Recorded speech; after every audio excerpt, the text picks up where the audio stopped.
Hey guys, hope you're doing well, and I want to talk to you about the huge bombshell. Perhaps you've seen the headlines that real estate commissions are going away, buyer's agents are going away, the 6% commission is dead.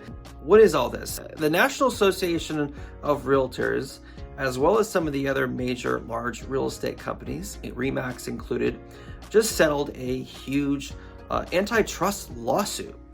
And for over $418 million. Just to give you some context, historically, real estate agents, in particular buyer's agents, would be paid by the seller, to where a seller would pay their listing agent, their representative, as well as offer a compensation to a buyer's agent to bring a ready and willing buyer to the table. This is how it's operated for a long period of time.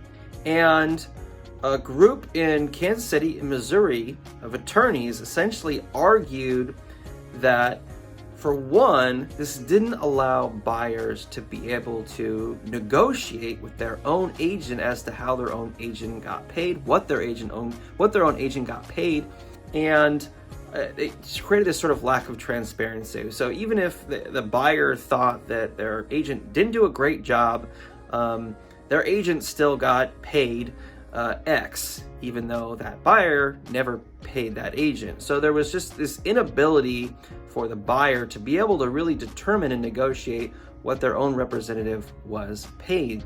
There was also this sort of implicit price fixing in terms of a commission percentage that sellers were required to pay. Even though it's always been negotiable, the seller could always determine if they've wanted to pay a buyer's agent or not.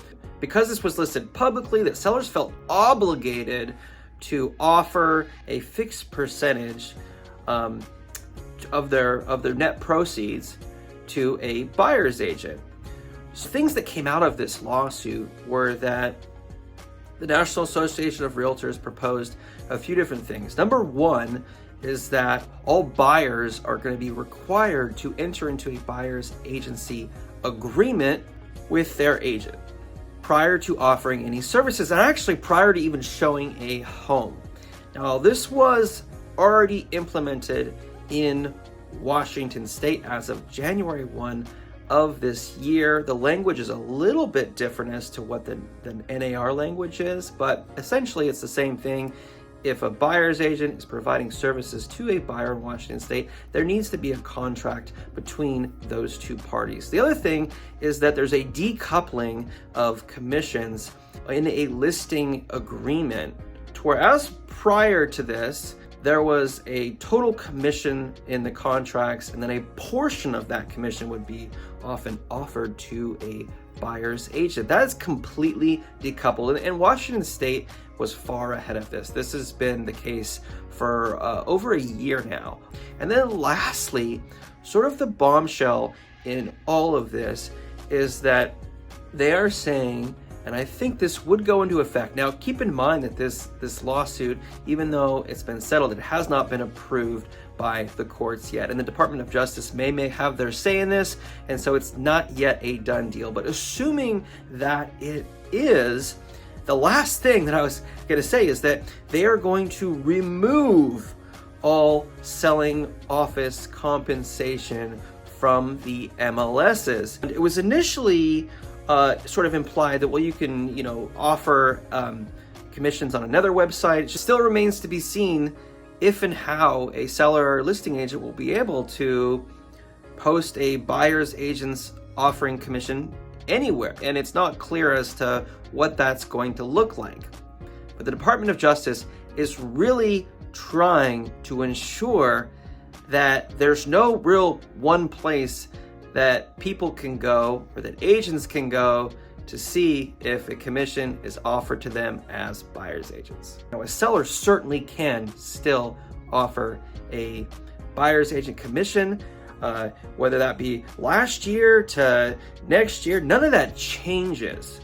It's just where that's publicly posted is going to drastically change, because it will no longer be publicly posted. The impact of that is sort of unknown. It's likely that sellers will still offer some sort of compensation to a buyer's agent, it's more than likely that everything is going to come together as an additional negotiation when offers are presented to listing agents and sellers. And so this will add an additional layer of complexity. Everything is going to be more negotiated in offers. So a buyer may, in their offer, may be requesting seller concessions for closing costs. There's going to be a spot on that contract where the buyer's agent's asking for compensation. There may be inspection contingencies. There may be financing contingencies. So everything's going to be more of a negotiation upon offer presentation than there was prior to this, which means that net proceeds sheets are going to become really, really important. So there's going to be an additional negotiation to sellers during this process, especially if there are multiple offers. Because every single buyer is going to be required to enter into a buyer's agency agreement that essentially states that if a seller doesn't cover the compensation that the buyer is responsible to pay their agent, then that also just creates this additional complexity because not all buyers have the ability to pay their agents. There'll be more negotiating happening. Ideally, this is a really good thing because it will force the good agents to become better, and it will create more transparency for both the buyer and the seller. So will the commissions go down? Commissions have always been negotiable, and that won't change, but there will be more negotiating happening, especially at the time those offers are presented. I hope you guys found this video interesting. I want to hear what you guys have to think about this. If there's anything I can do for you, let me know. Until next time, take care.